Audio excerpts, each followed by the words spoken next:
Hi, guys. So today I want to talk about what you might expect from, dealing with harassment and stalking. Typically, you'll see, with the rise of Google Voice and these types of methods for contacting people, um, you might have fallen into this loop of like, I'll block this person, and it just keeps popping up like a new number here, a new number there. Whether they're calling or texting, sending or impersonating other people, like, yeah, it's just endless, right? So, what's really important to know is that this process is not going to be fast. So you have to be really detail oriented and document everything.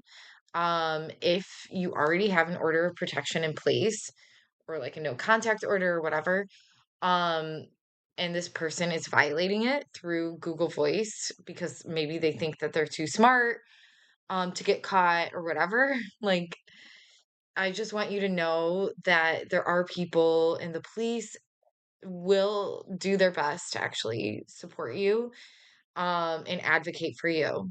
And so what you should do if this person is, falling into this loop where they do start contacting you after the order is in place, you need to collect screenshots, document everything, file the report immediately. Just go to the local police department and speak to someone. They will walk you through everything.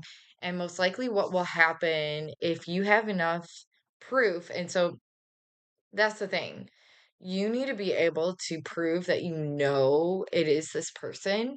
So whether you heard their voice on the other line or, they said something that is like obvious, whether it's like knowledge about you or something, or their pattern. So the more proof that you can provide, the better results you will have.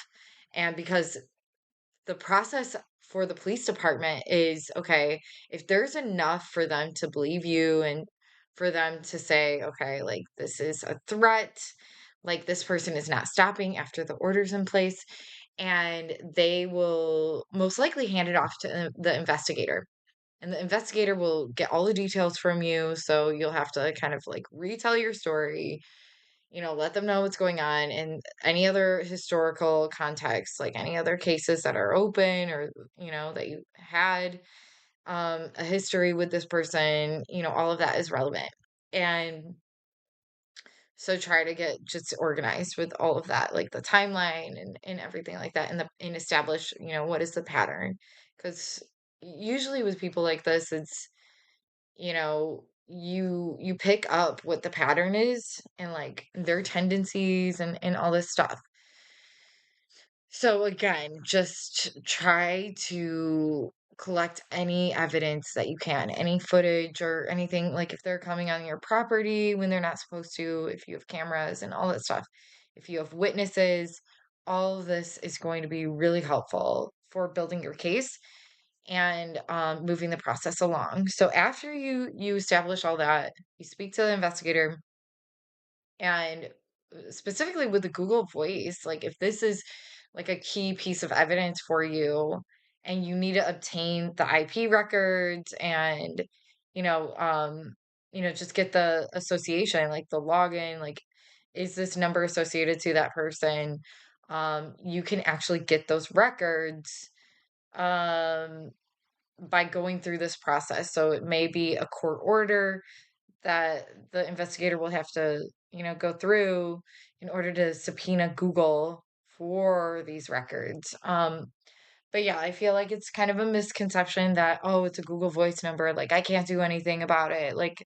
and you might feel helpless. But I think the more evidence that you have and just, advocating for yourself, you will find that there are people on the police force that they really want to help you.